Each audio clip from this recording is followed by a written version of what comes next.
YouTube வேதாகம கல்லூரி அப்போஸ்தலருடைய நடபடிகள் 10வது பாடம். இப்போ இதுதான் கடைசி பாடம். அப்போ இந்த 9 பாடங்களை நீங்கள் படித்து நிறைய விஷயம் இப்போ அப்போஸ்தலருடைய நடபடிகளை பற்றி நீங்கள் படிச்சுக்கிட்டு இருப்பீங்கன்னு நினைக்கிறேன். இப்போ இது கடைசி பாடம். கொஞ்சம் கூடுதலான அதிகாரங்கள் இருக்குது. ஏன்னா நம்ம இன்னும் 21வது அதிகாரத்தில் தான் இருக்கிறோம். 28 வரைக்கும் இருக்குது. இருந்தாலும் அந்த அதிகாரங்களில் காணப்படுறது எல்லாமே சரித்திர நிகழ்வுகள் மாதிரியான சில விஷயங்கள்னால நமக்கு நிறைய வாசிக்கிறதுக்கெல்லாம் இருக்காது. இப்போ நம்ம பவுலடியாருடைய 3வது மிஷனரி பயணம் முடிவு போன முறை பாடத்தில் பார்த்தோம். அப்போ 3வது மிஷனரி பயணத்தில் எங்கெங்கெல்லாமோ சுற்றிட்டு கடைசி எங்கே வந்தாங்க? செசரியாவுக்கு வந்தாங்க. அங்கே யார் இருந்தா? பிலிப்பு. அப்போ பிலிப்பினுடைய வீட்டில் அவர் இருந்து பல காலம் ஊழியம் செய்து கொண்டிருந்தார். அப்போ அகபு அப்படிங்கிற ஒரு தீர்க்கதரிசி சொல்கிறாரு, நீங்கள் எருசலேமுக்கு போனீங்கன்னா அவங்கள கைது பண்ணுவாங்க. அப்போ செசரியாவில் இருக்கிற சீஷர்கள் எல்லாரும் சொன்னாங்க பவுலை பார்த்து, நீங்கள் போகாதீங்க, இப்போ தான் ஆண்டவர் சொல்லிட்டாரே கைது பண்ணுவாங்கன்ட்டு. அப்படின்னதுக்கு பவுலடியார் என்ன சொல்கிறாரு? கைதாகிறதுக்கு மட்டும் இல்லை, ஆண்டவருக்காக சாகிறதுக்கு கூட நான் ஆயத்தம், அது ஒரு பெரிய பாக்கியமாக என்றேன் அப்படின்னு சொல்லிட்டு அவர் எருசலேமுக்கு போகிறாரு. அப்போ எருசலேமுக்கு போகிறாரு அப்படிங்கிறதோட தான் நான் போன முறை அந்த பாடத்தை முடித்தேன். அவர் எருசலேமுக்கு போன உடனே என்ன செய்கிறாராம் பாருங்கள், அவருடைய தாழ்மை. அங்கே இருக்கிற அந்த இயேசுவினுடைய சீஷர்களாக இருந்தாங்களே அவங்கக்கிட்ட போயிட்டு இவருடைய ஊழியத்தில் நடந்த எல்லா விஷயங்களையும் அவங்களுக்கு கணக்கொப்புவிக்கிறாரு. ஆங்கிலத்தில் நாம் இதுக்கு அக்கௌண்டபிலிட்டின்னு சொல்கிறோம். இப்போ ஒரு ஊழியக்காரனுக்கு இது ரொம்ப ரொம்ப முக்கியம். அதுலேயும் விசேஷமாக ஒரு தலைமை பொறுப்பில் இருக்கிற ஊழியக்காரனுக்கு இந்த கணக்கு ஒப்புவித்தலுங்கிறது ரொம்ப ஒரு பயங்கரமான ஒரு விஷயம். இந்த காலத்தில் நிறைய ஊழியக்காரங்க கணக்கு ஒப்புவிக்கிறதுல தவறுறாங்க. இப்போ பாருங்கள், ஊழியர்களுக்கு கீழே, நிறுவனங்களுக்கு கீழே ஊழியம் செய்கிற சிலர், எல்லாரும் இல்லை, சிலர் விடுற தவறு என்னன்னா, அந்த தலைமைத்துவம் எதிர்பார்க்கிற மாதிரியான ஊழிய அறிக்கைகளை சமர்ப்பிக்கிறது. இப்போ தலைமைத்துவம் எதிர்பார்க்கும் தானே, இத்தனை ஆட்களுக்கு நீங்கள் ஞானஸ்தானம் கொடுத்துருக்கணும், இத்தனை பேரை நீங்கள் ஊழியத்துக்கு கொண்டு வந்திருக்கணும், இத்தனை சபைகளை நீங்கள் ஸ்தாபிச்சிருக்கணும், இப்படிலாம் சொல்கிறாங்க இல்லையா? அப்போ அதனால் அந்த மாதிரியான விஷயங்கள் நடந்திருக்காட்டியும் நடந்த மாதிரி போலியான அறிக்கை சமர்ப்பிக்கிற ஒரு பிரச்சனை இன்றைக்கி நிறைய சபைகளில் இருக்குது, நிறைய ஊழியர்கள் மத்தியில் இருக்குது. ஒரு நாள் அது கூடாது. ஏன்னா நம்மளோட ஊழியத்தை பார்க்குறவர் ஆண்டவர் தான். ஆகவே நம்ம கணக்கு ஒப்புவிக்கிறவங்களாக இருக்கணும். அதுக்காக போய் கணக்கு ஒப்புவிக்கக்கூடாது. ஐயோ ஜனங்க என்ன நினைப்பாங்க எங்களை பற்றி, அப்புறம் மற்றவங்களுடைய அறிக்கைகளில் நல்லா இருக்குதே, இப்படிலாம் நம்ம நினைக்கக்கூடாது. புரியுதா? அப்போ தலைமைத்துவத்தில் இருக்கிறவங்களுக்கு இது ஒரு பெரிய பிரச்சனை. இப்போ தலைமைத்துவத்தில் இருக்கிற நிறையா பேருக்கு கணக்கு ஒப்புவிக்கிறதுக்கு இவங்களுக்கு ஆட்கள் இல்லை, தங்களுக்கு மேலே யாருமே இல்லாதனால நாங்கள் யாருக்கு கணக்கு ஒப்புவிக்கணும் அப்படிங்கிற ஒரு நிலைமையில் இருப்பாங்க. இப்போ பாருங்கள், எருசலேமில் இருக்கிற சீஷர்களுக்கு இந்த வெளியில் இருக்கிறவங்கெல்லாம் ஊழிய கணக்கு ஒப்புவிக்கணும், அந்த அறிக்கை சமர்ப்பிக்கணுங்கிற சட்டம்லாம் ஒன்றுமே இருக்கலை. இது பவுலுக்கிட்டேருந்து தானாக வர்ற ஒரு குணாதிசயம். நீங்கள் பார்த்தீங்கன்னா 21ஆம் அதிகாரத்தில் நம்ம 17வது வசனத்தோடு நம்ம பார்த்தோம்னா, நாங்கள் எருசலேமுக்கு வந்தபோது சகோதரர் எங்களை சந்தோஷமாக ஏற்றுக்கொண்டார்கள். ஏன் நாங்கள்? இவர் லூக்காவும் இதில் சம்மந்தப்பட்டிருக்கிற அப்படின்னால. மறுநாளிலே பவுல் எங்களை கூட்டிக் கொண்டு யாக்கோபினிடத்துக்கு போனான். மூப்பர் எல்லாரும் அங்கே கூடி வந்தார்கள். அவர்களை அவன் வினவி தன் ஊழியத்தினாலே தேவன் புறஜாதிகளிடத்தில் செய்தவைகளை ஒவ்வொன்றாய் விவரித்து சொன்னான். வா வா வா பார்த்தீங்களா? அப்போ ஒரு அறிக்கை சமர்ப்பிக்கணுங்கிற ஒரு நிர்பந்தம் இல்லை, ஆனால் இவர் செய்கிறாரு. அது ரொம்ப ஒரு ஆசீர்வாதம். 20வது வசனம், அதை அவர்கள் கேட்டு கர்த்தரை மகிமைப்படுத்தினார்கள். சரி, இப்போ அதிலிருந்து நம்முடைய பாடம் இன்னைக்கு தொடங்குது. அப்போ என்ன நடக்குதுன்னா, இந்த யாக்கோபும் மூப்பர்களும் அவங்க பவுலடியாருக்கு சொல்கிறாங்க, இங்கே பாருங்கள், உங்களை பற்றி தப்பான சில கதைகள் வந்திருக்குது, சில தப்பான கதைகள். இந்த தப்பான கதைகள் சம்பந்தமாக நான் உங்களுக்கு ஒரு சில விஷயங்கள் சொல்லி கொடுக்க போகிறேன். அதுக்கு முதல் இந்த தப்பான கதை என்னன்னு சொல்கிறேன், கேட்டுக்கிறேங்க. இப்போ பொதுவாக பவுலடியார் போய் நிறைய யூதர்களை ரட்சிப்போல கொண்டு வந்துட்டார் தானே. அப்போ இந்த விருத்த சேதனம்ங்கிற பிரச்சனையும் கூட ஒரு முறை வந்தபோது பவுல் ரட்சிக்கப்படுற புறஜாதியார் விருத்த சேதனம் பண்ணப்பட தேவையில்லைன்னு வேற சொல்லிட்டார் இல்லையா? ஆகவே யூதர்கள் சில பேருக்குள்ள ஒரு சின்ன சலசலப்பு. என்ன சலசலப்பு? இந்த பவுலுங்கிற மனுஷன் யூதனாய் இருந்தும், முந்தி பரிசேயனாய் இருந்தும், ஆலோசனை சங்கத்தில் இருந்தும், இப்ப யூத மதத்துக்கு எதிரான வேலைகளை செய்கிறான். யூத மதத்துக்கு வர்றவங்களை எல்லாம் கூட தட்டை பண்றான். யூத மதத்தில் இருக்கிறவங்களை வேற ஏதோ ஒரு நம்பிக்கைக்குள்ள இழுக்கிறான். ஆகவே ஒரு யூத மத விரோதி அப்படிங்கிற ஒரு எண்ணம் இப்போ வந்துருச்சு. ஆனால் உங்களுக்கு ஆரம்பத்துலேருந்து நான் சொல்லியிருக்கிறேன், ஞாபகம் இருக்கா? இந்த உலகத்தில் யூதர்கள் மாத்திரம்தான் யூத மதத்தை பின்பற்றி கொண்டே கிறிஸ்தவர்களாகவும் இருக்க முடியும். ஏன்னா யூத மதத்தினுடைய ஒரு தொடர் அங்கம் தான் கிறிஸ்தவம். இப்போ யூதர்கள் செய்ய வேண்டியதை நம்ம செய்ய போனோம்னா இந்த கான மயிலாட கண்டிருந்த வான்கோழி தானும் தோகை விரித்தாட மாதிரி ரொம்ப அசிங்கமாக இருக்கும். புரியுதோ? அது நம்ம செய்ய போகக்கூடாது. இதெல்லாம் நான் சொல்லி கொடுத்துருக்கேன் உங்களுக்கு. இப்போ இந்த இடத்துல எருசலேமுக்குள்ளே வந்திருக்காங்க. எருசலேம் வந்து யூதர்களினுடைய தலைநகரம். அப்போ இங்கே உள்ள மூப்பர்கள் எல்லாம் சொல்கிறாங்க, இங்கே பாருங்கள், இப்போ நீங்களும் வந்து எங்களோட சேர்ந்துட்டீங்க தானே, இப்போ நீங்களும் எங்களோட சேர்ந்துட்டீங்க. இதை பார்க்குற யூதர்கள் ஒரு யூத மத விரோதியாக உங்களை நினைக்கிறபடினால அவங்களுக்கு நாங்கள் சுவிசேஷத்தை கொண்டு போகும்போது ஏற்றுக்கொள்ள மாட்டாங்க. ஆகவே நீங்கள் ஒரு வேலை செய்யுங்க. என்னது? இந்த யூத மதத்துக்கு சம்பந்தமான எங்களுடைய சில பேர் அவங்க அந்த தலைச்சவரன் எல்லாம் செய்து கொஞ்சம் ஒரு ஒரு நேர்த்திக்கடன், ஒரு வேண்டுதலில் ஈடுபடுறாங்க. நீங்கள் அவங்களுக்கு அந்த இந்த தலைமுடியெல்லாம் சிறைக்கிறதுக்குரிய அந்த செலவை நீங்கள் ஏற்றுக்கொண்டு நீங்கள் இதுகளில் சம்மந்தப்படுறீங்க அப்படிங்கிறத நம்ம காட்டினோம்னா அப்போ அந்த உங்களை குறித்து வந்திருக்கிற அந்த தவறான அபிப்பிராயத்தை நம்ம மாற்றலாம் அப்படின்ட்டு. அப்போ நீங்கள் பார்க்கலாம், அப்போ பவுலடியார் அதுக்கு உடன்பட்டு அவரும் அதை செய்கிறாரு. இப்போ இதை வச்சுக்கிட்டு நம்ம நினைக்கக்கூடாது நேர்த்திக்கடன்கள் சரியா, வேண்டுதல்கள் சரியா. அப்போ எதையாவது வேண்டிக்கிட்டு நேர்ந்துக்கிட்டு தலைமுடிய மொட்டை அடிக்கிறது சரியா அப்படிலாம் நம்ம பேசக்கூடாது. இது நமக்கு சம்மந்தமே இல்லை, நம்ம அதெல்லாம் செய்யக்கூடாது. ஏன்னா நம்ம யூதர்கள் அல்ல, இது யூதர்களுக்கு இருக்கிற சில விஷயங்கள். அதில் பவுலடியார் சம்மந்தப்படுறாரு. புரியுதோ? சரி, இப்போ அந்த விஷயத்துக்கு பிறகு அடுத்து நம்ம பார்க்குறோம், பவுலடியார் வந்து தேவாலயத்தில் இருக்கும்போது ஆசியா நாட்டிலிருந்து வந்த சில யூதர்கள் இந்த பவுலை பற்றின ஒரு பிரச்சனை உண்டு பண்ணுறாங்க. ஏன்னா பவுல் வந்து இப்போ கிரேக்கர்கள் நிறைய பேரோடையும் சம்மந்தப்பட்டார் தானே வெளி இடங்களில். அப்போ இந்த ஆசியாவில் வேறு பிரதேசங்கள்லேருந்து வந்த யூதர்கள் பவுலை எபேசுவில் அங்கங்கே கண்டிருக்காங்க, கிரேக்கர்களோட திரிகிறதெல்லாம் கண்டிருக்காங்க. அப்போ அப்படி ஒரு கிரேக்கனும் இவரோட கொஞ்சம் டவுனில் திரிஞ்சிருக்காரு. இப்போ இவனையும் கூட்டிக்கிட்டு தான் தேவாலயத்துக்குள்ளே வந்திருப்பாரா இருக்கும். அப்படிங்கிற ஒரு விஷயத்தை வச்சு இந்த யூதர்கள் பவுலடியாரை தேவாலயத்தை களங்கப்படுத்துகிறார் அப்படிங்கிற ஒரு நிலைமையில் இவரை குறித்து இடறி ஒரு பெரிய கலகமே உண்டாகுது. நீங்கள் வாசிச்சு பாருங்கள். ஒரு பெரிய கலகம் உண்டாகின போது அந்த ஒரு அரசாங்கத்துக்கு அந்த தகவல் போய் அவங்க இராணுவ வீரர்களை நான் வந்து இவரை பவுலடியாரை கைது பண்ணிடுறாங்க. அப்போ கைது பண்ணி பவுலடியார் அப்புறம் அந்த ஜனங்களோட பேசுகிறாரு. அப்போ நீங்கள் 21வது அதிகாரம் 37வது வசனத்தை பார்த்தீங்கன்னா, அவர்கள் பவுலை கோட்டைக்குள்ளே கொண்டு போகிற சமயத்திலே அவன் சேனாபதியை நோக்கி, நான் உம்முடனே ஒரு வார்த்தை பேசலாமா என்றான். அதற்கு அவன், உமக்கு கிரேக்கு பாஷை தெரியுமா? இப்போ சேனாதிபதி பவுலை பிடிச்சிக்கிட்டு போகிறது ஏன்? தேவாலயத்தில் கலகம் உண்டு பண்ணார்னு யூதர்கள் இவரை பிடிச்சி குழப்பம் பண்ணுறது. இப்போ சேனாதிபதியெல்லாம் யார்? இவங்கெல்லாம் ரோமர்கள் இல்லையா?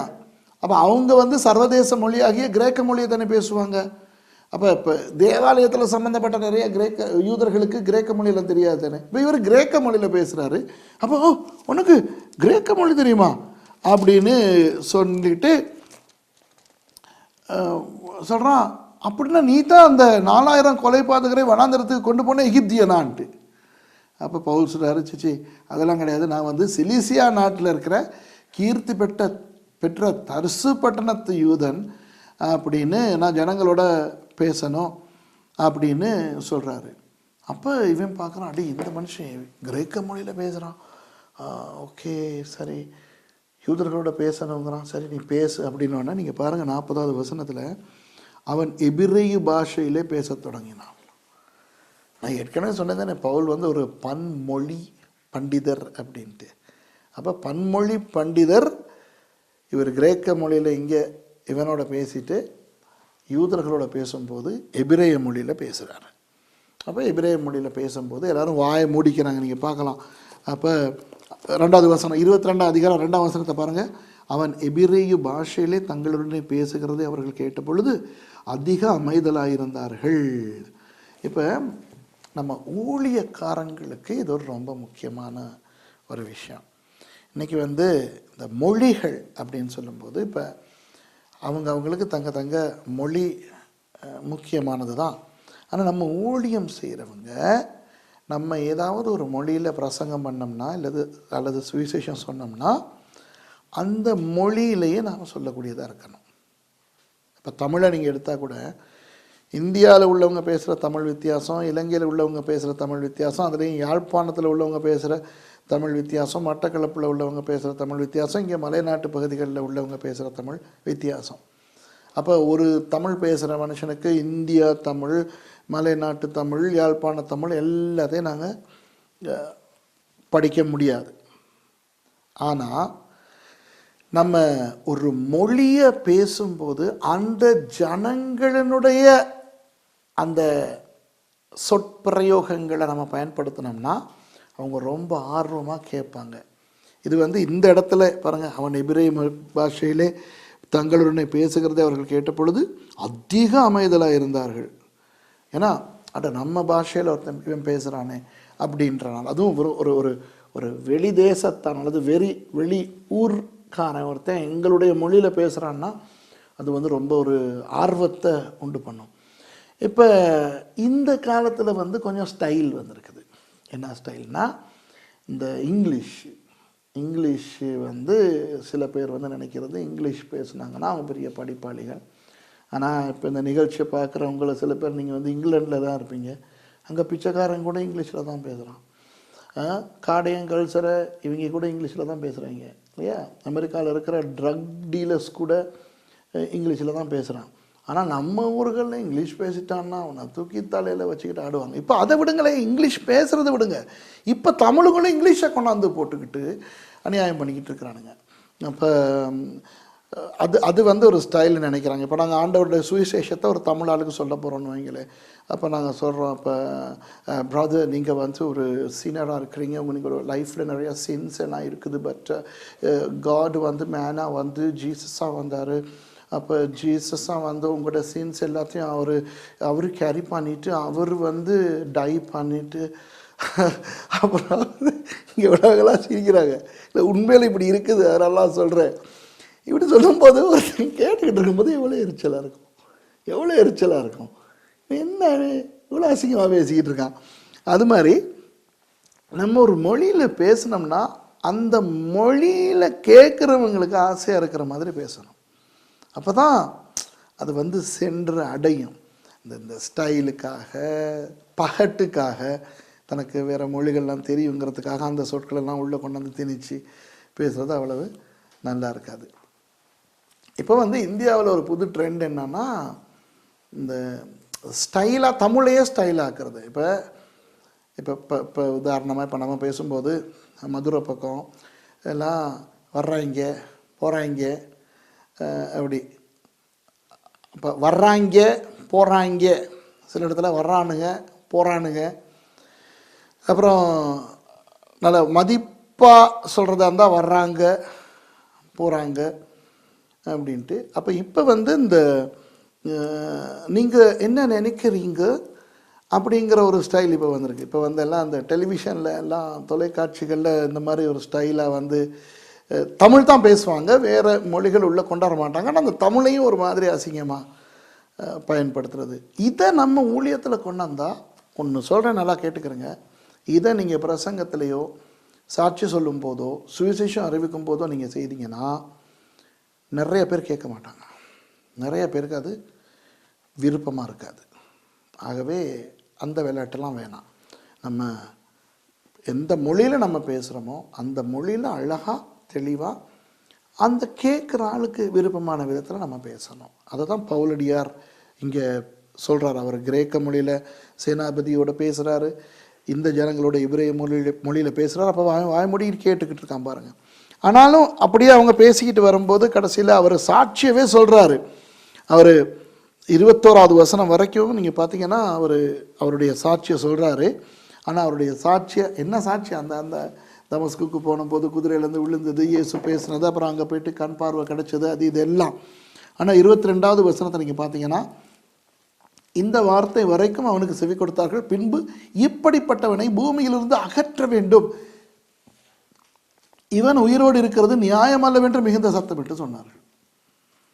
அப்போ இப்படி அவங்க வந்து அடுத்து நீங்கள் பார்த்தீங்கன்னா, ஐயோ இவனை கொல்லணுங்கும் போது சேனாதிபதி உள்ளுக்கு கூட்டிகிட்டு போகிறதுக்கு எங்கே கோட்டைக்குள்ளே 24வது வசனம், சேனாபதி அவனை கோட்டைக்குள்ளே கொண்டு வரும்படி கட்டளையிட்டு அவர்கள் அவனுக்கு விரோதமாக இப்படி கூக்குரலிட்ட முகாந்திரத்தை அறியும்படிக்கு அவனை சவுக்கால் அடித்து விசாரிக்க சொன்னான். சவுக்கால் அடித்து விசாரிங்க, ஏன்னா இப்படி எல்லாம் கத்துறதா இருந்தால் இவன் பெரிய ஒரு கில்லாடியாக இருப்பான், இவன் ஏதாவது பெரிய களவு வேலை செஞ்சுருப்பான்ட்டு. அப்போ இப்போ இந்த இடத்துல அடி வாங்கிறதுக்கு தேவையில்லை அப்படின்னு பவுலடியார் நினைக்கிறாரு. என்னத்துக்கு சும்மா என்ன அடி வாங்கணுன்ட்டு. இப்போ பவுலடியார் வந்து அங்கே செசரியாவில் வச்சு சொன்னது என்னன்னா, நான் எருசலேமுக்கு போய் அதாவது கைது பண்ணப்படுறதுக்கு மட்டும் இல்லை, சாகிறதுக்கு கூட நான் ஆயத்தோன்னு தான் சொல்லிட்டு வந்தார். அதுக்காக தேவையில்லாமல் அடி வாங்க மாட்டோம் இல்லையா? ஆண்டவருக்காக சாகிறதுக்கும் தயார் தான். அதுக்காக சும்மா வந்தவன் போனவன் அவன்கிட்டலாம் அடி வாங்க நமக்கு விருப்பம் இல்லை. அதனால 25வது வசனத்தில் பவுல் இன்னொரு விளையாட்டு ஒன்று போடுறாரு பாருங்க. அந்தப்படி அவர்கள் அவனை வாரினால் அழுந்த கட்டும்போது பவுல் சமீபமாய் நின்ற 100க்கு அதிபதியை நோக்கி, ரோமனும் நியாயம் விசாரிக்கப்படாதவனுமாய் இருக்கிற மனுஷனை அடிக்கிறது உங்களுக்கு நியாயமா என்றான். வாவ் பாருங்க, சில நேரம் நமக்கு இருக்கிற சில அதிகாரங்கள் நம்ம பயன்படுத்தணும். இப்போ இந்த இடத்துல அடி வாங்க வேண்டிய அவசியம் இல்லை. இவர் சாட்சியை சொல்லிட்டாரு, நீ என்னத்துக்கு சும்மா இவரை போட்டு சவுக்கில் அடித்து என்ன கேட்க? இவர் கள்ள வேலை எதுவும் செஞ்சிருப்பாருன்னு தானே அவன் சேனாதிபதி நினைக்கிறான். அப்போ இந்த இடத்துல அடி வாங்க தேவையில்லை அப்படிங்கிறனால இவர் டக்குன்னு இவரை கட்டும்போது இவர் சொல்கிறார், டேய் நான் ரோமன், சரியா, நான் ரோமன், என்னைய நியாயம் விசாரிக்காமல் கட்டி அடிக்கிறதுக்கு எப்படின்னா உங்களுக்கு அதிகாரம் வந்துச்சு அப்படின்னு உடனே 100க்கு அதிபதி பயந்துட்டான். பாருங்க அவன் என்ன செய்கிறான்னு. 100க்கு அதிபதி அதை கேட்டு 26வது வசனம், சேனாபதியினிடத்துக்கு போய் அதை அறிவித்து, நீர் செய்ய போகிறதை குறித்து எச்சரிக்கையாயிரும், இந்த மனுஷன் ரோமன் என்றான். அப்பொழுது சேனாபதி பவுலிடத்தில் வந்து, நீ ரோமனா, எனக்கு சொல். அதற்கு அவன், நான் ரோமன் தான் என்றான். சேனாபதி பிரதியுத்தரமாக, நான் மிகுந்த திரவியத்தினாலே இந்த ஸ்லாக்கியத்தை சம்பாதித்தேன் என்றான். மிகுந்த திரவியத்தினாலே, அதாவது இப்போ அந்த காலத்தில் ரோமர்களாக நீங்கள் ஒரு பிரஜா உரிமை எடுக்கிறதா இருந்தால், நீங்கள் ரோமனாக பிறந்திருக்காட்டி பிரஜா உரிமை நீங்கள் எடுக்கிறதா இருந்தால் அதுக்கு பரீட்சைகள் எழுதணும், அதுக்கு நிறையா பணம் கட்டணும், இந்த இங்கிலீஷில் ஃபார்மாலிட்டிஸ்ன்னு சொல்லுவாங்க. அந்த மாதிரி நிறைய விஷயங்கள் செஞ்சு அப்படி விண்ணப்பிக்கிறவங்க 100 பேராக இருந்தால் ஒரு 5 பேருக்கு தான் அந்த ரோம பிரஜா உரிமை கிடைக்கும். இப்போ அப்படி பெற்றுக்கொண்டவன் தான் இந்த சேனாபதி. ஆனால் பவுல் சொல்கிறாரு, அதற்கு பவுல் 28வது வசனம், நானோ இந்த ஸ்லாக்கியத்துக்கு உரியவனாக பிறந்தேன் என்றான். நான் ஒன்றும் உன்னைய மாதிரி காசு கொடுத்து ரோமனாகலை, நான் இந்த ஸ்லாக்கியத்தில் பிறந்தேன் அப்படின்ட்டு. அப்போ 29வது வசனம், அவனை அடித்து விசாரிக்கும்படி எத்தனமாக இருந்தவர்கள் உடனே அவனை விட்டு விட்டார்கள். சேனாபதி அவன் ரோமன் என்று அறிந்து அவனை கட்டுவித்ததுக்காக பயந்தான். ஆமாம், சில நேரம் அன்பானவர்களே நமக்கு இருக்கிற சில விஷயங்கள் நம்ம பயன்படுத்தணும். பவுலடியார் அப்படி தான். இப்போ இன்னும் கொஞ்சம் நேரத்தில் அவர் பயன்படுத்த இன்னொரு சூட்சுமத்தை நான் சொல்லிக் கொடுக்க போகிறேன் உங்களுக்கு. சில நேரங்களில் இப்போ நம்ம என்ன நினைக்கிறதுனா, நிறைய பேர் என்ன நினைக்கிறேன்னா, கிறிஸ்தவன்னா எவன் அடித்தாலும் அடி வாங்கிக்கிறணும், எவன் திட்டுனாலும் திட்டு வாங்கிக்கிறணும்.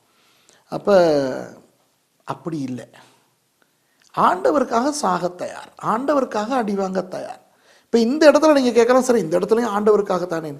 இப்போ இந்த இடத்துல அவர் அடிக்கிறது என்னத்துக்காக? இப்போ ஏற்கனவே தேவாலயத்தில் பிரச்சனை வந்துச்சு, பிடிச்சி கொண்டாந்த போது இவர் தனக்கு தெரிஞ்ச கிரேக்க மொழியினுடைய பிரயோகத்தினால சேனாதிபதி கிட்ட இந்த ஜனங்களோட பேசுகிறதுக்குரிய அனுமதியை வாங்கிக்கிறாரு. அப்போ ஜனங்கள் தான் பேசுகிறத கேட்கணுங்கிறதுக்காக அவங்களுடைய எபிரேய மொழியில் பேசுகிறாரு. அப்புறம் அதுக்கு பிறகு இல்லை இவனை கொல்லணும்னு சொல்லும்போது இவரை பிடிச்சி கோட்டைக்குள்ளே கொண்டு போகும்போது இப்போ சேனாபதி நினைக்கிறான் இவன் ஏதாவது பெரிய கள்ள விளையாட்டு பண்ணியிருப்பானா இருக்கும், இவன் பெரிய கள்ளனாக இருக்கும், அடித்து விசாரிப்போன்ட்ட. அப்போ அடித்து என்னத்தை விசாரிக்க போகிறாங்க, ஒன்றும் இல்லை தானே. இப்போ சேனாபதியும் கேட்டுக்கிட்டு தானே இருந்தான் இவர் சாட்சி சொன்ன போது. அப்போ தேவையில்லாமல் அடிவாங்க தேவையில்லை. அதனால தான் இவர் தன்னுடைய ரோம பிரஜா உரிமையை அவர் பயன்படுத்துகிறார். ஆகவே நம்மளும் அப்படி தான் அன்பானவர்களே, சில நேரம் நமக்கு ஆண்டவர் பல நன்மைகள் நமக்கு கொடுத்துருக்கார்.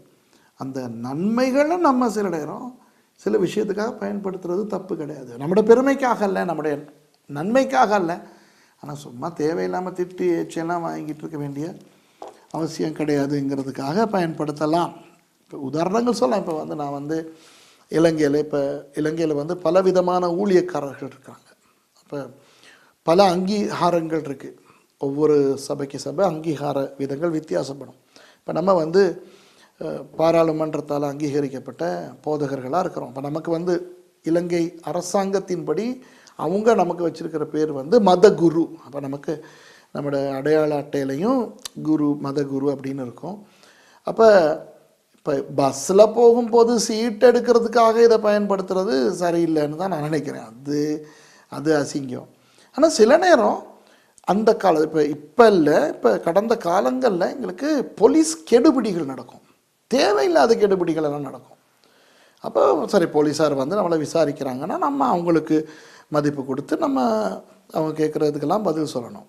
ஆனால் சும்மா அந்த நோண்டிக்கிட்டு இருக்கணுங்கிறதுக்காக சில நேரம் இங்கே நூற்றுக்கணக்கில் ஜனங்க வாசலில் நின்றுக்கிட்டு ஆராதனை நடந்துக்கிட்டு இருக்கும்போது வாசலில் நின்றுக்கிட்டு போலீஸ்காரன் நின்றுக்கிட்டு இப்போ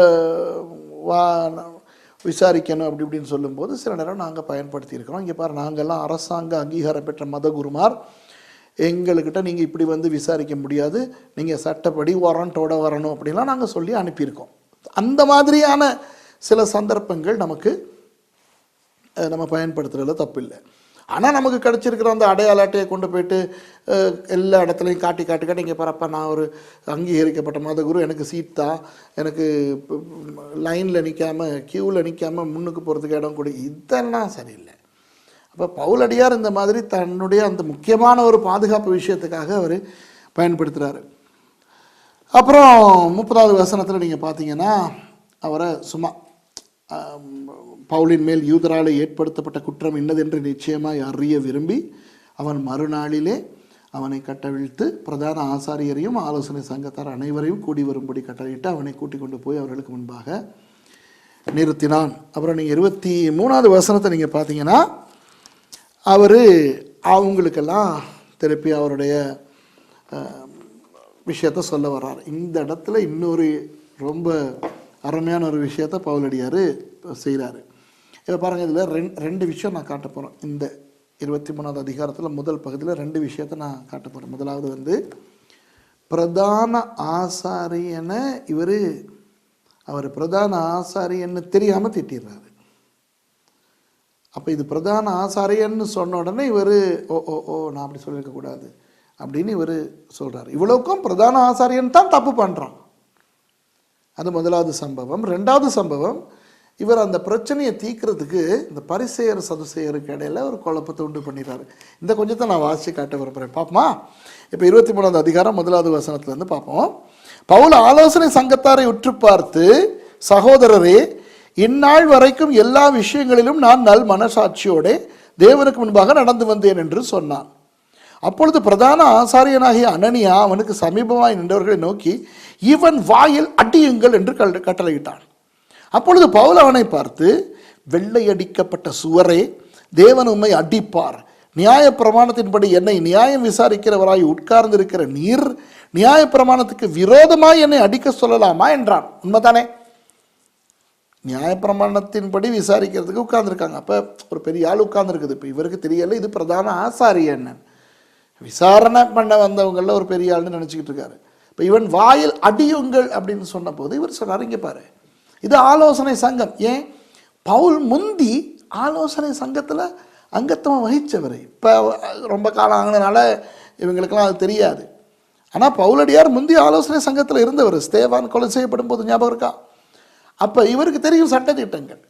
அப்போ அந்த சட்டத்திட்டங்களின்படி விசாரிக்கிறவன் வாயில் அடிக்க முடியாது. அப்போ அதனால தான் சொல்கிறார் இவர், வெள்ளை அடிக்கப்பட்ட சுவர் நீ இப்படி செய்ய முடியுமான்ட்டு. அப்போ சமீபத்தில் நின்றவர்கள் தேவனுடைய பிரதான ஆசாரியரை வைகிறாயா என்றார்கள். வைகிறாயா என்றால் திட்டுகிறாயான்னு அர்த்தம். அதற்கு பவுல், சகோதரரே, இவர் பிரதான ஆசாரியர் என்று எனக்கு தெரியாது, உன் ஜனத்தின் அதிபதியை தீது சொல்லாயாக என்று எழுதியிருக்கிறது என்றார். இவர் சொல்ற, ஐயோ எனக்கு தெரியாது, இவர் பிரதான ஆசாரியன்னு எனக்கு தெரியாது, தீது சொல்ல வேணான்னு சொல்லி எழுதியிருக்குதே அப்படின்னு அவர் சொல்றாரு. அப்புறம் பாருங்க 6வது வசனம். இப்போ அடுத்த விஷயத்த சொல்றேன்.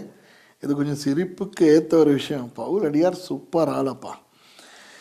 அப்போ அவர்களில் சதுசேயர் ஒரு பங்கும் பரிசேயர் ஒரு பங்குமா இருக்கிறார்கள் என்று பவுல் அறிந்து, சகோதரரே, நான் பரிசேயனும் பரிசேயனுடைய மகனுமாயிருக்கிறேன், மரித்தோருடைய உயிர்த்தெழுதலை பற்றிய நம்பிக்கை குறித்து நான் நியாயம் விசாரிக்கப்படுகிறேன் என்று ஆலோசனை சங்கத்திலே சத்தமிட்டு சொன்னான். என்ன விளையாட்டு தெரியுமா? பரிசேயர்களுக்கும் சதுசேயர்களுக்கும் இடையில வித்தியாசம் இருக்குது. இப்போ நீங்கள் யூடியூப் வேதாகம கல்லூரியில் படிக்கிறவங்க இந்த பாடத்தை படிக்கிறதுக்கு முந்தி புதிய ஏற்பாட்டு ஆய்வுன்னு ஒரு பாடம் படிச்சிருப்பீங்க. அதில் பரிசேயர்கள் யார், எங்கேருந்து வந்தாங்க, சதுசேயர்கள் யார், அவங்க என்னத்தை நம்பினாங்க, எங்கேருந்து வந்தாங்க, இந்த பரிசேயர்களுக்கும் சதுசேயர்களுக்கும் இடையில இருந்த உபதேச வித்தியாசங்கள் எல்லாம் சொல்லி கொடுத்துருப்பேன். அப்போ அதில் ஒன்று என்னென்னா, பரிசேயர்கள் தேவ தூதர்களையும் மரித்தோர்கள் உயிர் தெழும்புறதையும் நம்புவாங்க. சதுசேயர்கள் அந்த ரெண்டையும் நம்ப மாட்டாங்க.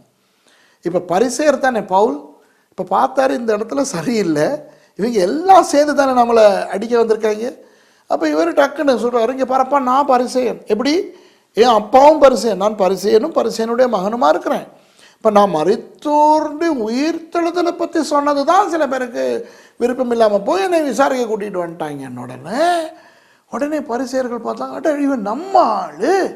அப்போ இந்த சதுசேயர்கள் தான் இவனை பிடிச்சி போய்க்கு கொண்டு வந்திருக்காங்க போல இருக்குன்ட்டு பரிசேயர்கள் சதுசேயர்களோட திரும்ப இவங்களோட திரும்ப அங்கே ஒரு கலகத்தை உண்டு பண்ணிட்டு இவர் நல்ல போல மாதிரி நிற்கிறார். பவுல் சில நேரம் நல்ல விளையாட்டெல்லாம் போட்டிருக்காரு. பாருங்க 7வது வசனம். அவன் இப்படி சொன்னபோது பரிசேயருக்கும் சதுசேயருக்கும் வாக்குவாதம் உண்டாயிற்று, கூட்டம் 2ஆக பிரிந்தது. என்னத்தினால் என்றால், சதுசேயர் உயிர்த்தெழுதல் இல்லை என்றும் தேவதூதனும் ஆவியும் இல்லை என்றும் சொல்லுகிறார்கள், பரிசேயரோ அவ்விரண்டும் உண்டென்று ஒப்புக்கொள்கிறார்கள். இப்போ புரியுதா? அப்புறம் ஆகையால் மிகுந்த கூக்குரல் உண்டாயிற்று. பரிசேய சமயத்தாரான வேத பாரகர்கள் சிலர் என்று இந்த மனுஷனிடத்தில் ஒரு பொல்லாங்கையும் காணோம். பரிசேயர் இவரை குற்றச்சாட்டை வந்த பரிசேயர்களே இப்போ சொல்கிறாங்க, ஒரு குற்றச்சாட்டும் கிடையாது, அப்படி இப்படின்னு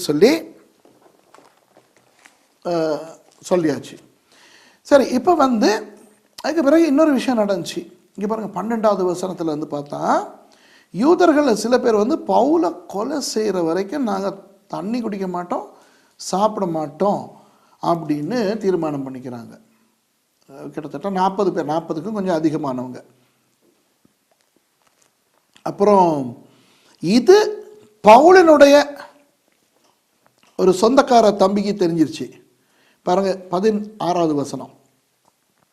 இந்த சற்பனையை பவுலினுடைய சகோதரியின் குமாரன் கேள்விப்பட்டு கோட்டைக்குள்ளே போய் பவுலுக்கு அறிவித்தான். ராத்திரியோட ராத்திரியா பவுலை, அதனால் சேனாதிபதி அவங்க என்ன செய்கிறாங்க, கொண்டு போகிறாங்க. அங்கேருந்து செசரியாவுக்கு கொண்டு போயிட்டு ஃபேலிக்ஸினுடைய இடத்துல விட்டுடுறாங்க. அவங்க ரோம அரசாங்க அதிகாரிக்கிட்ட அவங்க விட்டுட்டு இப்போ இங்கேருந்து நம்ம விசாரித்தோம்னா யூதர்கள் இவரை கொண்டுருவாங்க அப்படின்னு சொல்லி இவரை அங்கே கொண்டு போகிறாங்க. இப்போ நான் கதையை உங்களுக்கு நான் சொல்லிக்கிட்டு போகிறேன். அப்புறம் நீங்கள் பார்த்தீங்கன்னா 23வது வசனத்துலேருந்து அவங்க செசரியாவுக்கு பவுலடியாரை கைதியாக கொண்டு போகிறாங்க. அப்புறம் இரவோடு இரவு தான் கொண்டு போகிறாங்க. இப்போ 24வது அதிகாரத்துக்கு நம்ம வந்தோம்னா, ஃபேலிக்ஸ் விசாரிக்கிறார். யார் அந்த ஃபெலிக்ஸ்? ஆளுநர். அப்போ ரோம ஆளுநர் இப்போ இவரை விசாரிக்கிறாங்க. 24 அதிகாரம் 1வது வசனத்தை பார்ப்போமா? 5 நாட்களுக்கு பின்பு பிரதான ஆசாரியனாகிய அனனியா மூப்பர்களோடும் தெர்துல்லு என்னும் ஒரு நியாய சாதுரியனோடும் கூட போனான். அவர்கள் பவுலுக்கு விரோதமாய் தேசாதிபதியினிடத்தில் பராது பண்ணினார்கள். அவன் அழைக்கப்பட்ட போது தெர்துல்லு குற்றஞ்சாட்ட தொடங்கி கனம் பொருந்திய ஃபேலிக்ஸே அப்படின்னு ஃபேலிக்ஸுக்கு ரொம்ப காக்கா பிடிச்சி நல்ல நல்ல கதையெல்லாம் சொல்லி இவன் வந்து எங்களுடைய தேவாலயத்தெல்லாம் தீட்டுப்படுத்த பார்க்குறான் அப்படின்னு எல்லாம் சொல்லி சொன்னாங்க. அப்போ ஃபேலிக்ஸ் சொல்கிறாரு, சரி இப்போ பவுல் நீ சொல்லு, இவங்க சொல்கிற குற்றச்சாட்டுக்கு நீ என்ன சொல்கிற அப்படின்னு. 10வது வசனத்தை பார்த்தீங்கன்னா, பவுல் பேசும்படி தேசாதிபதி சைகை காட்டின போது அவன் உத்தரவாக, நீர் அநேக வருஷ காலமாக இந்த தேசத்தாருக்கு நியாயாதிபதியாக இருக்கிறீர் என்று அறிந்து நான் என் காரியங்களை குறித்து அதிக தைரியத்துடன் உத்தரவு சொல்லுகிறேன்னு சொல்லி திரும்ப அவருடைய சாட்சியை சொல்கிறார். பாருங்க, இந்த அப்போஸ்தலர் புத்தகத்தில் பவுலடியார் வந்ததுலேருந்து நீங்கள் பார்த்தீங்கன்னா எத்தனை தடவை பவுலடியார் இந்த தன்னுடைய சாட்சியை சொல்லியிருக்கார் தெரியுமா? போகிற இடம்லாம் தன்னுடைய சாட்சியை அவர் சொல்லிடுவார். எப்படி அவர் தமஸ்குவுக்கு போனார், எப்படி இயேசுவானவர் இவரை சந்தித்தார் அப்படின்ட்டு. சரி, இப்போ வந்து 25வது அதிகாரத்துக்கு நம்ம வர்றோம். இப்போ ஃபேலிக்ஸினுடைய கதையை நம்ம பார்த்தோம்னா நீங்கள் வாசித்து பாருங்கள். அப்போ இந்த ஃபேலிக்ஸ் வந்து தெரிஞ்சுக்கிட்டான், இந்த தேசாதிபதி தெரிஞ்சுக்கிட்டான், பவுல் வந்து கொஞ்சம் நல்ல பின்னணி உள்ள ஒரு ஆள், நல்ல ஒரு பின்னணி உள்ள ஒரு ஆள், படித்தால் ரோமன், அப்புறம் அவர் நல்ல யூத மார்க்கத்திலையும் நல்ல கற்றறிஞ்சவர், பல மொழிகள் பேசுகிறவர். அதே மாதிரி பவுலடியார் வந்து ஒரு பெரிய பணக்கார பின்னணியை கொண்டவர், பணக்கார குடும்பத்திலேருந்து வந்தவர், அவர் ஒரு ஏழை கிடையாது. அப்போ இந்த ஃபேலிக்ஸுங்கிற தேசாதிபதி வந்து இப்படி விசாரிச்சுக்கிட்டு இருக்கும்போது இதெல்லாம் கவனிச்சிட்டு இவன் பவுலோட சமாதானமாகிற மாதிரி பார்த்தான். அடிக்கடி பவுலை கூப்பிட்டு விசாரிப்பான். சரி, இப்போ உன்னை நான் விடுதலை பண்ணுறதுக்கு எனக்கு விருப்பம் அப்படி இப்படின்னு. என்னதுக்கு தெரியுமா? பவுல் ஏதாவது பணம் கொடுப்பான். இந்த மாதிரி சில உயர் அதிகாரிகள்லையும் சில பிச்சைக்கார நாய்கள் உண்டு. பவுலை வந்து கூப்பிட்டு 2 வருஷம் வச்சுருந்தான் இல்லையா சிறையில், 2 வருஷம். ஏன்னா இதில் ஒரு விஷயம் நான் உங்களுக்கு சொல்லணும், என்னென்னா பவுலை திருப்பி எங்களுக்கு எருசலேமுக்கு அனுப்புங்க, நாங்கள் யூதர்கள், நாங்கள் இவரை எங்களுடைய சட்டப்படி நாங்கள் விசாரிச்சிடறோம், எங்ககிட்ட கேட்காம தானே இவரை இங்கே கொண்டாந்தீங்க நீங்கள், நாங்கள் உங்களை இங்கே கொண்டாட சொல்லலையே பவுல. அப்போ ஞாபகம் இருக்கா, அந்த 40 பேர் கொல்ல பார்த்த போது இரவோடு இரவா ரோமர்கள் தானே இங்கே கொண்டாந்துட்டாங்க, நீங்கள் பவுலை எங்ககிட்ட கொடுத்துக்கிறோங்க, நாங்கள் எருசலேமில் வச்சு விசாரிச்சுக்கிறோம் அப்படின்னு யூதர்கள் கேட்குறாங்க. ஆனால் ஆண்டவர் பவுலுக்கு தரிசனமாகி சொல்கிறாரு, நீ எருசலேமில் என்னையை குறித்து சாட்சி கொடுத்த மாதிரி நீ ரோமாபுரியிலையும் சாட்சி கொடுக்கணும். அதனால பவுல் சொல்றாரு, என்னையே எருசலேமுக்கு கொண்டு போகக்கூடாது, நான் ரோமன், ஆகவே நான் ராயனுக்கு அபயம் இடுகிறேன். அபயம் இடுகிறதுனா இங்கிலீஷில் அப்பீல்னு சொல்லுவாங்க. இப்போ வழக்குக்கு நீங்கள் போனீங்கன்னா ஒரு சின்ன நீதிமன்றம் இருக்கும், அந்த நீதிமன்றத்தில் உங்களுக்கு விருப்பமான நீதி கிடைக்கலன்னா நீங்கள் உயர் நீதிமன்றத்துக்கு போகலாம் இல்லையா, அப்பீல் இன் அ ஹை கோர்ட். அப்போ நீங்கள் ஒரு உயர் நீதிமன்றத்தில் அபயமிடலாம்.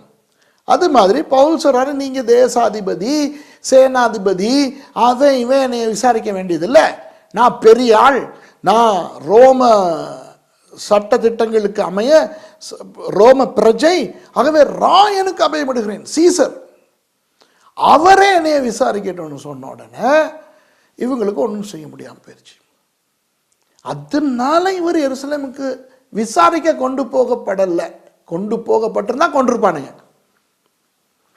இப்போ இவன் என்ன செய்கிறான், ஃபீலிக்ஸ் என்ன செய்கிறான், அடுத்த தேசாதிபதி ஃபெஸ்டஸ் வர்ற வரைக்கும் இவரை வச்சுக்கிட்டு இருந்துட்டு யூதர்களோடையும் நல்லா இருக்கணும், இவன் தான் லஞ்ச ராஜாவாச்சே, பவுல்கிட்ட இருந்தே லஞ்சம் எதிர்பார்த்தான்ல, அதனால் யூதர்கள்கிட்ட இருந்தும் ஏதாவது கிடைக்குங்கிறனால இவரை காவல்லே வச்சுட்டு போகிறார்.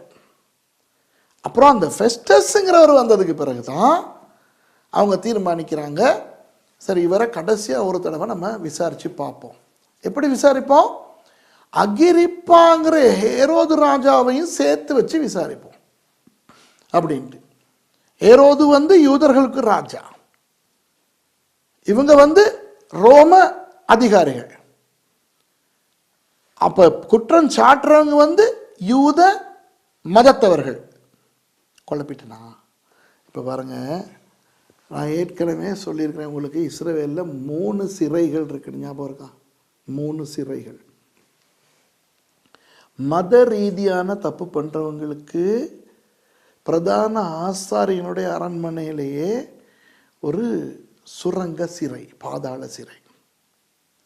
மத ரீதியா தேவாலயத்துக்கு விரோதமாக, ஆண்டவருக்கு விரோதமாக பேசுகிறவங்களை சிறை வைக்கிற ஒரு சிறை.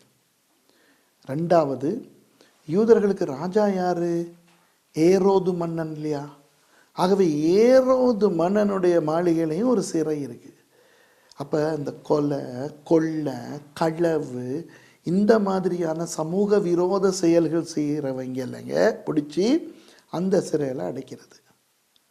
அப்புறம் 3வதா, இந்த யுவலத்தையும் ஆள்றது ரோமர்கள் தானே, அவங்க ரோமாபுரியிலேருந்து ஆள்றாங்க தானே.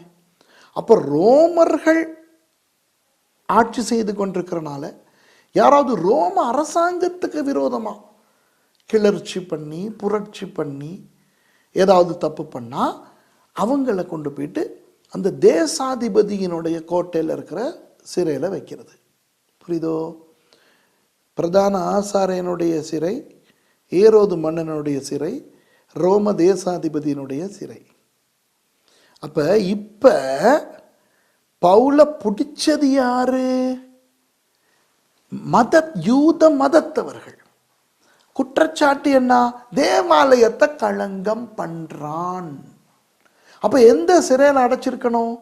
பிரதான ஆசாரியனுடைய அந்த சிறையில் தானே அடைச்சிருக்கணும். அடைக்கத்தான் கிடைக்கலையே. ஏன் கிடைக்கல? இந்த தேவாலயத்தில் கலகம் நடந்துகிட்டு இருக்கும் போது ரோம தேசாதிபதியினுடைய ஆட்கள், சேனாபதி பிடிச்சிட்டு அவங்க கிட்ட கொண்டு போயிட்டான் தானே. அதனால தானே யூதர்களுக்கு ஐயோ இவனை ஒன்றும் பண்ணிக்கிற முடியாமல் போயிருச்சேன்ட்டு கொலை செய்யறதுக்கு பிளான் பண்ணாங்க, திட்டம் போட்டாங்க.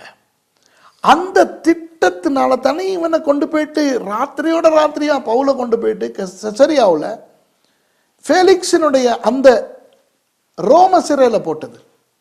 அப்போ இது தேவாலய பிரச்சனையிலிருந்து ஒரு ரோம பிரச்சனையாக போயிடுச்சு. அப்போ ரோம பிரச்சனையாக இருக்கிறதா இருந்தால் இவர் ரோம அதிகாரத்துக்கு, அரசாங்கத்துக்கு எதிராக ஏதாவது சொல்லியிருக்கணும், செஞ்சிருக்கணும். செய்யலையே. அதனால இப்போ அவங்களுக்கும் ஒன்றும் பண்ணிக்கிற முடியலை. அதனால இப்போ கடைசி என்னன்னா, பொது குற்றமே ஏதாவது இவர் செய்திருக்கிறாரா? பொய், களவு, இல்லை யாரையாவது அடித்து சமூக விரோத செயல் செஞ்சிருக்கிறாரா அப்படின்னு கடைசி அவருக்கா விசாரிச்சு பார்ப்போன்ட்டு இப்போ இது சம்மந்தப்பட்டவர் யாரு? ஏரோது ராஜா, அகிரிப்பா ராஜாவை வச்சு விசாரிப்போம் அப்படின்ட்டு அவங்க தீர்மானிக்கிறாங்க. 25 அதிகாரத்தில் நீங்கள் பார்த்தீங்கன்னா 13வது வசனத்தை பார்த்தீங்கன்னா அந்த தமிழில் பெஸ்தூன்னு இருக்குன்னு நினைக்கிறேன். 13வது வசனத்தில், சில நாள் சென்ற பின்பு, ஆமாம், அகிரிப்பா ராஜாவும் பெர்னிக்கேயாலும் பெஸ்துவை கண்டு கொள்ளும்படி செசரியாவுக்கு வந்தார்கள். அப்போ அங்கே அநேக நாள் சஞ்சரித்திருக்கையில் பெஸ்து பவுலின் சங்கதியை ராஜாவுக்கு விவரித்து, ஃபேலிக்ஸ் காவலில் வைத்து போன ஒரு மனுஷன் இருக்கிறான் அப்படி இப்படின்னு சொல்கிறாங்க. அப்போ ஏரோது சொல்கிறார், சரி அப்படின்னா அவரை கூப்பிடுங்க, நம்ம அவரை கொஞ்சம் விசாரித்து பார்ப்போம் அப்படின்ட்டு. அப்போ 23வது வசனம், மறுநாளிலே அகிரிப்பாவும் பெர்னிக்கேயாலும் மிகுந்த ஆடம்பரத்துடனே வந்து சேனாபதிகளோடும் பட்டணத்து பிரதான மனுஷரோடும் கூட நியாயஸ்தலத்தில் பிரவேசித்தார்கள். உடனே பெஸ்துவனுடைய கட்டளையின்படி பவுல் கொண்டு வரப்பட்டான். அப்புறம் பெஸ்து அகிரிப்பா ராஜாவுக்கு சொல்ல வேண்டியதெல்லாம் சொல்கிறாரு.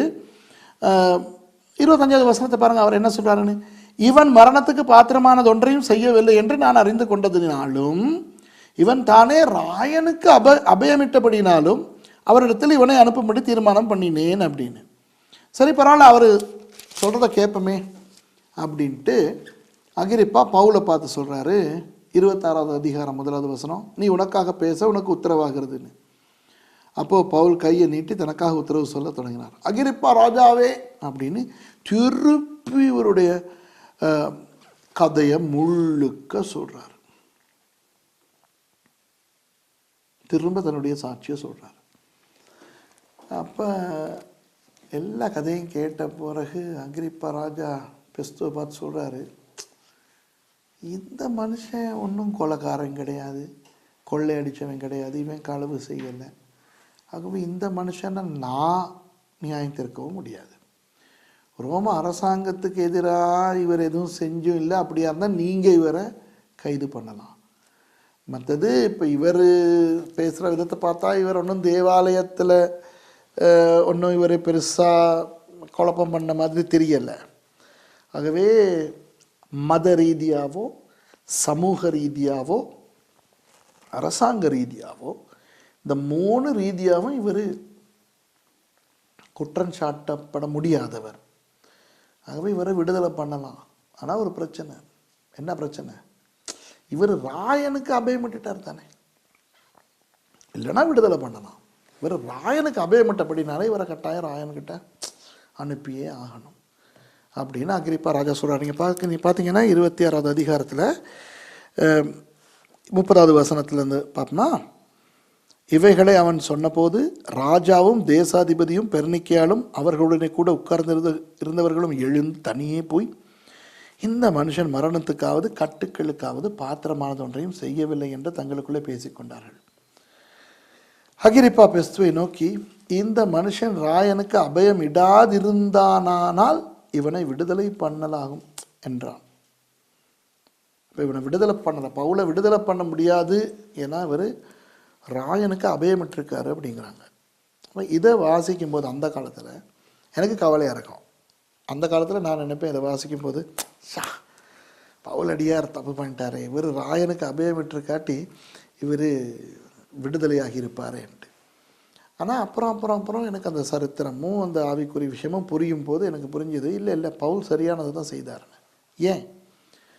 ஒன்று, இவரை விடுதலை பண்ணியிருந்தா இவரை எத்தனை பேர் கொலை செய்கிறதுக்கு கங்கணம் கட்டிக்கிட்டு இருக்கான்.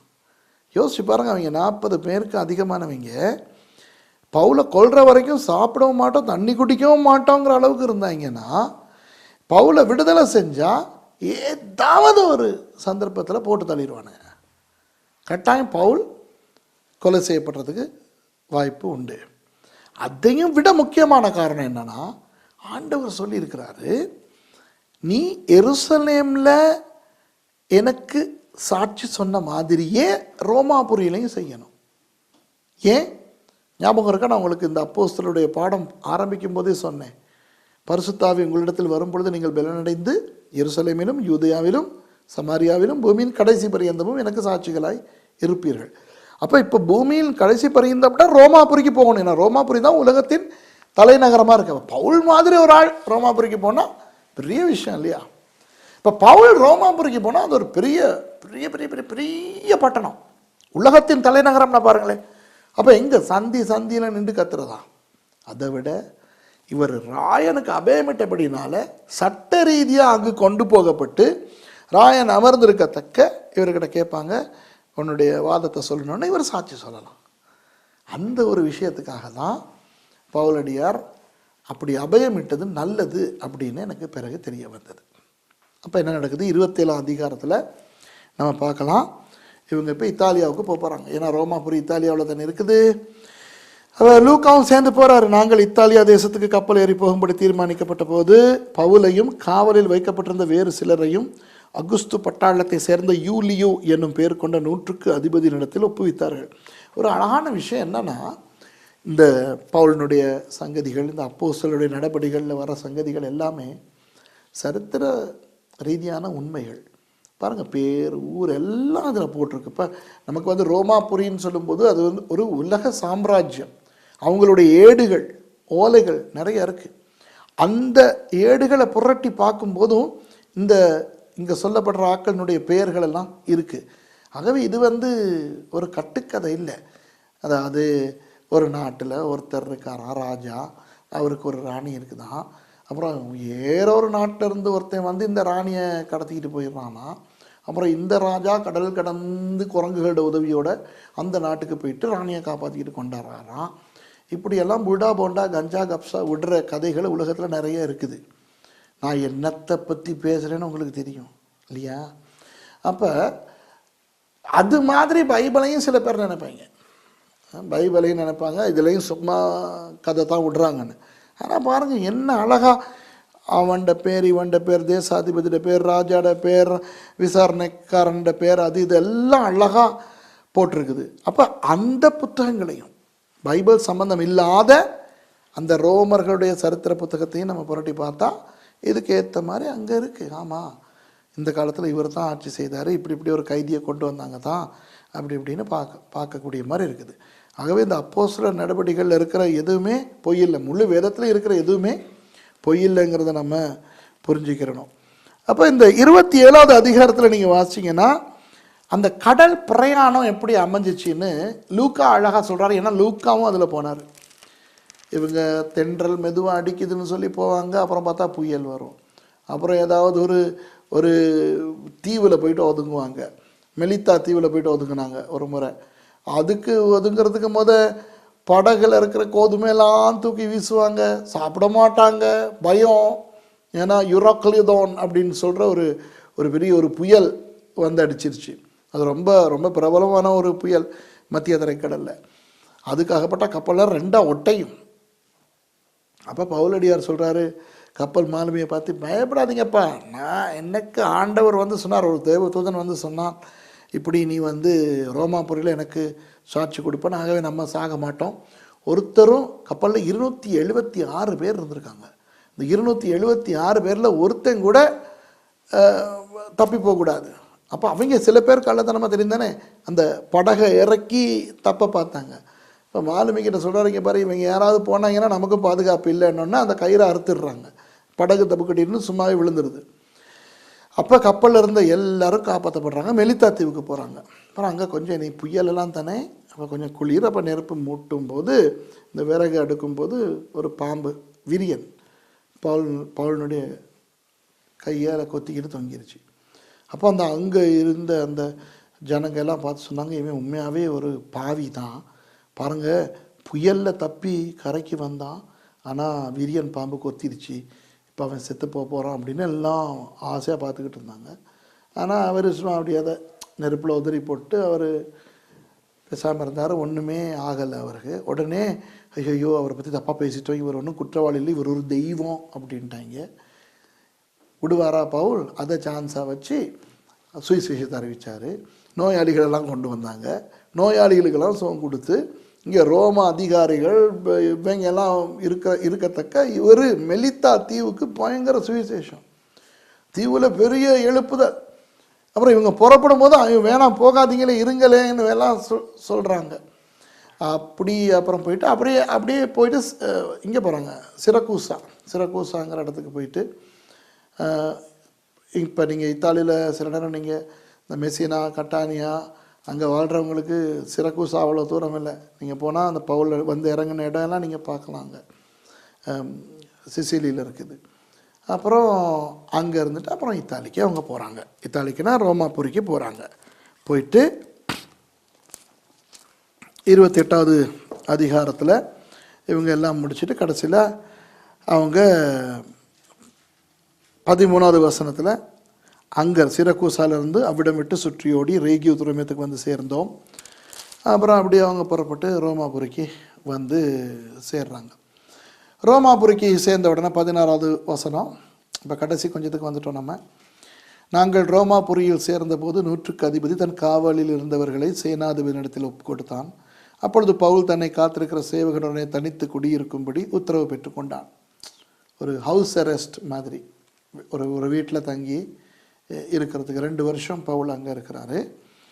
அப்புறம் யூதரில் முக்கியமானவங்கள்லாம் முதல்ல அவருக்கு வர வச்சார். வந்து அவங்களுக்கெல்லாம் சுவிசேஷம் சொன்னார். பாதி பேர் கேட்டுக்கொண்டாங்க, பாதி பேர் கேட்டுக்கொள்ளலை.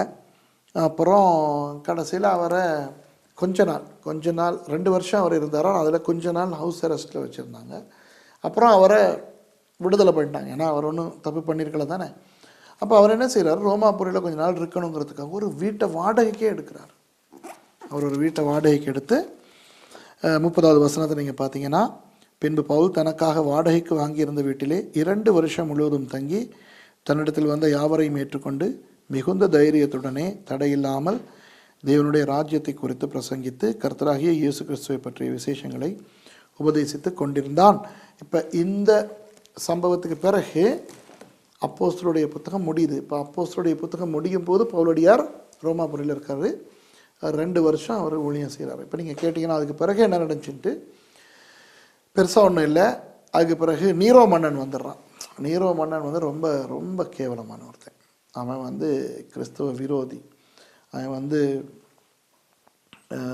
ரோமாபுரியை நெருப்பு வச்சு அதை கிறிஸ்தவர்கள் தான் நெருப்பு வச்சாங்கன்னு சொல்லி கிறிஸ்தவர்களெல்லாம் கைது பண்ணி அந்த கொலோசியம் இருக்குதே, கொலோசியம், அதை சுற்றி கம்பங்களை ஊண்டி 2 கிறிஸ்தவங்களாக அந்த கம்பங்களில் கட்டி வச்சு நெருப்பிரிச்சு அந்த வெளிச்சத்தில் விளையாட்டுக்கள் எல்லாம் நடத்தினான்.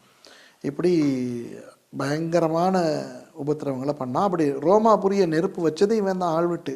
ரோமாபுரி எரியும் போது ஃபிடில் வாசிக்கிறவங்க, வயலின் வாசிக்கிறவனை கொண்டாந்து மியூசிக் வாசிக்க சொல்லி இவன் கேட்டுக்கிட்டு இருப்பான். அப்போ ரொம்ப ஃபேமஸ் அந்த நீரோவை பற்றி சொல்லுவாங்க. அதாவது ரோமாபுரி எரியும் போது வயலின் வாசிக்க கேட்டுக்கிட்டு இருந்தவன் தான் இந்த நீரோ மன்னன்ட்டு.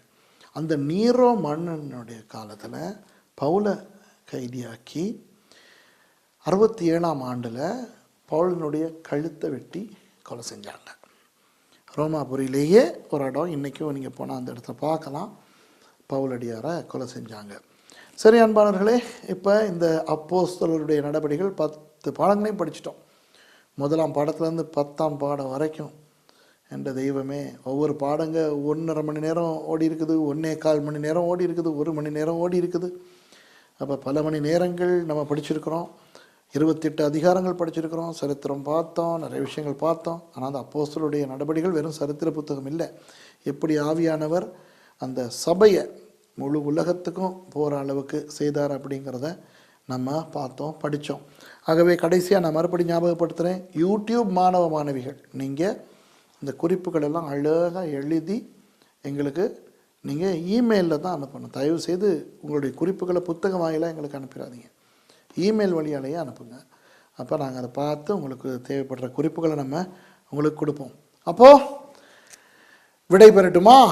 இன்னொரு பாடத்தில் நான் உங்களை சந்திக்கிறேன். அப்போஸ்தலருடைய நடவடிக்கைகள் முடிஞ்சுது. இந்த வழக்கம் போல் சில பேர் செய்கிற மாதிரி 11ஆம் பாகம் ஏன் இன்னும் வரலைன்னு கேட்டு எனக்கு எழுதி இல்லாத ஒன்றை கேட்கக்கூடாது. முடிஞ்சிருச்சு. அப்போஸ்தலருடைய பாடம், நடவடிக்கைகள் பாடம் முடிஞ்சிச்சு. அப்போ கர்த்தராகிய இயேசு கிறிஸ்து தாமே உங்கள் அனைவரையும் ஆசீர்வதிப்பாராக. ஆமென்.